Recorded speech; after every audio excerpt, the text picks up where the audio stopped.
जय हिंद। मेरे YouTube channel गुरु study channel में आपका स्वागत है। आज हम इस वीडियो में प्रागैतिक हस्तकाल पर चर्चा करेंगे। चलिए शुरू करते हैं कि हमारा टॉपिक है प्रागैतिक हस्तकाल। इसमें हम बात करते हैं पहले कि प्राचीन भारत का इतिहास कैसा रहा, उसे कितने भागों में बांटा गया है।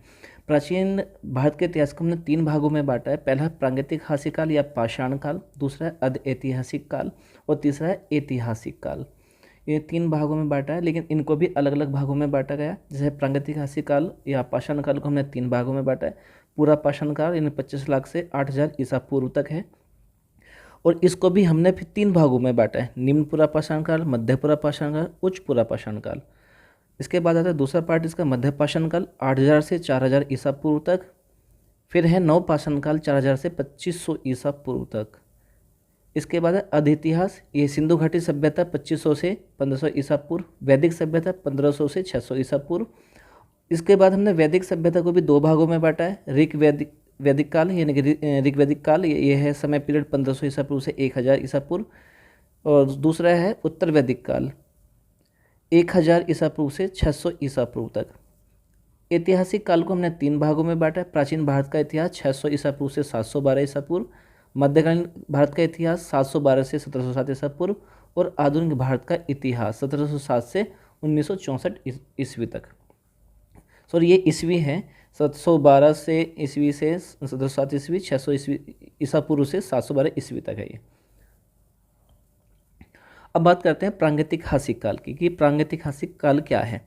ऐसा काल जिसका कोई लिखित साक्ष्य प्राप्त न हो किंतु पुरातात्विक साक्ष्य उपलब्ध हो, जैसे पाषाण काल। अधइतिहास किसे कहते हैं? ऐसा काल जिसकी लिपि तो है लेकिन पढ़ी ना जा सकी हो, जैसे सिंधु घाटी सभ्यता। ऐतिहासिक काल क्या कहलाता है? इस काल का इतिहास लिखित साक्ष्यों पर निर्भर करता है। भारत में यह काल 600 ईसा पूर्व से प्रारंभ होता है। नेक्स्ट है प्रशस्त्र युग यानी कि पाषाण काल। प्रारंभिक भारतीय इतिहास पाषाण युग की संस्कृतियों से प्रारंभ होता है, जिसमें मानव प्रजातियों ने अपने अस्तित्व के लिए पत्थर, ग्रीक में लिथोस का प्रयोग किया था। पाषाण युग को मोटे तौर पर 3 कालखंडों में विभाजित किया जाता है: पूरा पाषाण काल, मध्य पाषाण काल, नव पाषाण काल। यानी कि निम्न पूरा पाषाण काल प्रारंभ से 1 लाख ईसा पूर्व से इसका स्टार्टिंग आता है। होमो इरेक्टस काल भी कहते हैं इसे। इसका क्रमागत विकास कैसे हुआ? इस काल में मनुष्य मांस पकाना और जानवरों को भगाने के लिए आग पर नियंत्रण करना सीख चुका था। नेक्स्ट है कि इस काल के लोग शिकार और खाद्य संग्रह थे तथा वृक्षों के नीचे और गुफाओं में निवास करते थे। उपकरण को क्या कहते हैं? अपरिकृत और क्षुद्र उपकरण जैसे चापर, पेबुल्स, हस्त कुठार और विदारणी, ये उपकरण थे। इस काल के उपकरण सर्वप्रथम सोन नदी घाटी क्षेत्र में पाए जाने के कारण इसे सोहन संस्कृति भी कहा जाता है। कौन कौन से स्थल रहे हैं? बोरी, डीडवाना, भीमबेटका, अत्रिमपक्कम, नागार्जुनकोंडा आदि, ये इसके स्थल रहे हैं। नेक्स्ट है मध्य पूरा पाषाण काल। इसका जो काल था 1 लाख से 40,000 ईसा पूर्व। इसे नियंत्रण स्थल भी कहते हैं। इसका क्रमागत विकास क्या रहा है? इस काल में भाषा का आविष्कार हुआ, लेकिन मानव शिकारी और खाद्य संग्रह का ही बना रहा। उपकरण कौन कौन से थे? इस काल में क्लिंटक जैसे सख्त पत्थर से निर्मित हल्के उपकरणों का प्रयोग शुरू हो गया था, जैसे सल्क से बने उपकरणों का प्रयोग ब्लेड, स्क्रैपर और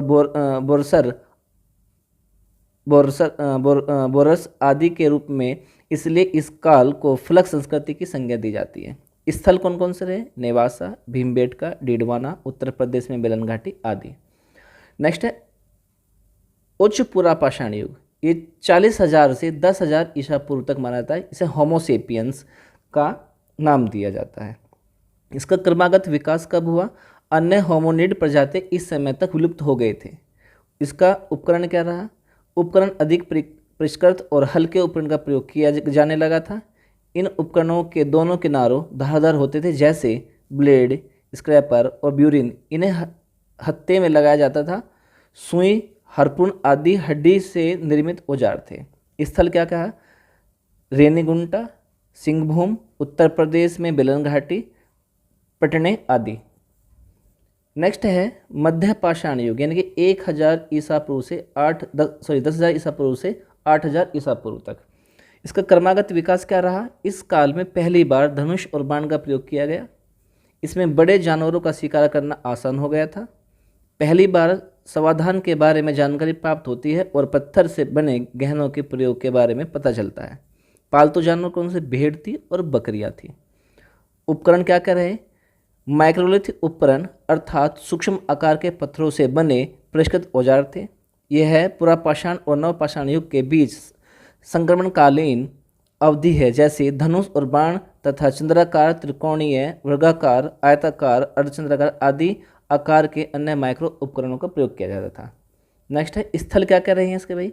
ये भीमबेटका, मेहदहा, सराय नाहर राय, आदमगढ़ आदि। भीमबेटका मध्य प्रदेश में स्थित यूनेस्को की विश्व धरोहर स्थल में सबसे प्राचीन गुफा मानी जाती है। उसको विश्व धरोहर में रखा गया है, भीमबेटका को, जो चित्रित है यहाँ पे। नेक्स्ट है नवपाषाण युग। इसका है 8000 से 4000 ईसा पूर्व तक माना जाता है। इसका क्रमागत विकास कब हुआ? ये लोग झोंपड़ियों में निवास करते थे एवं मवेशी पालन, कृषि का विकास, गेहूं, जौ, कपास, चावल आदि मिट्टी के बर्तन, हस्तनिर्मित और चाक निर्मित दोनों का उपयोग करते थे। यानी कि जो इस काल के जो लोग थे वो किसमें? झोंपड़ियों में निवास करते थे और मवेशी यानी कि पालतू जानवरों को, मवेशियों को रखते थे। पालतू यानी कि जानवर जैसे गाय होगी, भेड़ बकरी होगी। और कृषि का विकास हो गया था इसमें इन्होंने जो कृषि में गेहूं, कपास और चावल को उगाया। मिट्टी के बर्तन बनाए थे जो हाथ से बने थे, चाक के भी अवशेष मिले हैं।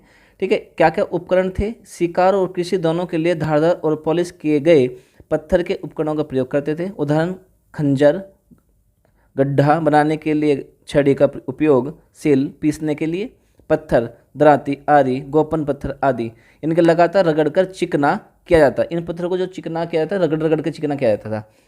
स्थल कौन कौन से स्थल रहे हैं? मेहरगढ़ यानी पाकिस्तान में, बुरझोम, चिरांद, ब्रह्मगिरी, कोल्डिहवा और मास्की आदि। अब है ताम्रपाषाण युग, यानी कि 4000 से 1500 ईसा पूर्व। इसका क्रमागत विकास कब हुआ? ताम्रपाषाणिक संस्कृति के अतिरिक्त भारत में उत्तरी गंगा घाटी व गंगा यमुना दोआब क्षेत्र के स्थलों में ताम्र उपकरण प्राप्त हुए हैं। यह संस्कृति तकनीकी दृष्टि से हड़प्पा से पहले की है, किंतु कालक्रम में यह हड़प्पा के बाद की है। मानव द्वारा तांबा 5000 ईसा पूर्व के रूप में पहली धातु प्रयोग में लाई गई थी। यह संस्कृति पत्थर एवं तांबे के औजारों पर आधारित थी। इस युग में स्थायी और सामुदायिक जीवन की शुरुआत हुई।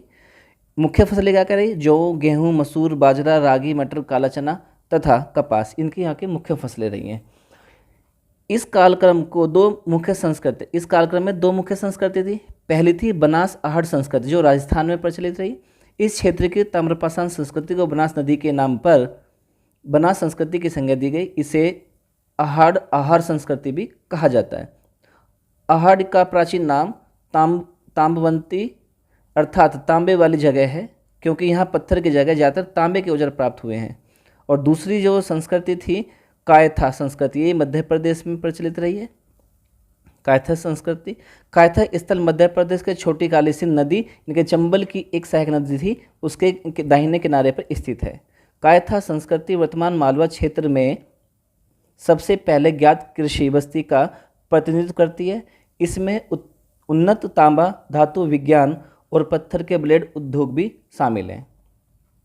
नेक्स्ट है शिल्प और बर्तन। बर्तन कैसे रहे हैं? तांबे और पत्थर से बने औजारों का प्रयोग किया जाता था। इस काल में क्या है? तांबे के और पत्थरों के बने औजारों का प्रयोग किया गया। शिल्पकारों के रूप में ताम्रकारों और बुनकरों का विकास हुआ।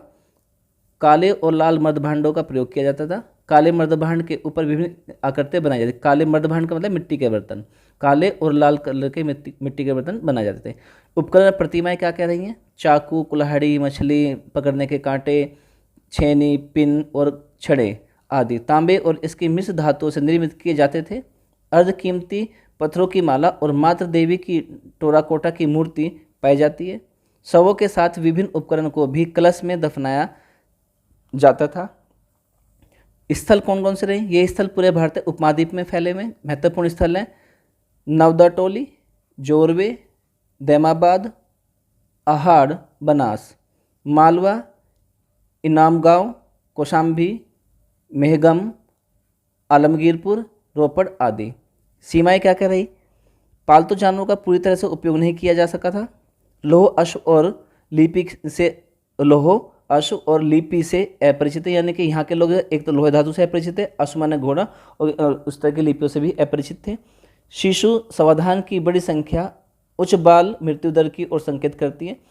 जो उस शिशु समाधान के जो कुछ खबरें मिली थी उसमें पता चला कि कुछ बच्चों की मृत्यु दर भी ज़्यादा रही है, उसको देखते हुए ज़्यादा संकेत मिल रहे हैं।